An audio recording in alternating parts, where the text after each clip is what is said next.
ढाका आतंकी हमले के बाद से विवादों में आए जाकिर नाइक के भारत लौटने पर सस्पेंस बना हुआ है। कल उन्हें भारत आना था, लेकिन अब उनका भारत लौटना कुछ हफ्तों के लिए टल गया। इसी बीच जाकिर नाइक के पूर्व बॉडीगार्ड ने उनकी पोल खोल कर रख दी है। इंडिया टीवी से खास बातचीत में साजिद शेख नाम के इस बॉडीगार्ड ने जाकिर नाइक पर गंभीर आरोप लगाए।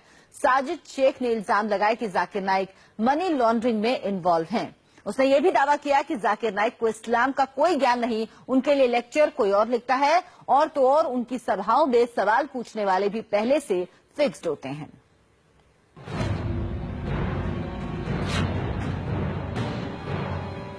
मनी लॉन्ड्री करता है ये पैसे की, पैसा उठाता है कि मैं इतने नॉन मुस्लिम को मैंने मुस्लिम बना दिया, मैंने ऐसा कर दिया, मैंने वैसा कर दिया। वो शेख लोग खुश होते उस पर, बोले क्या कर रहे हैं, अच्छा काम कर रहा है।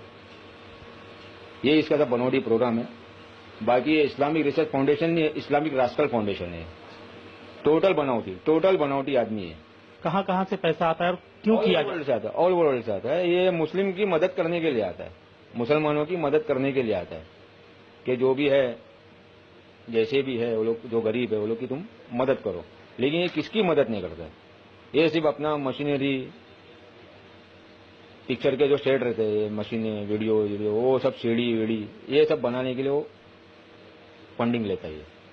बाकी ऐसा वो किसकी हेल्प नहीं करता।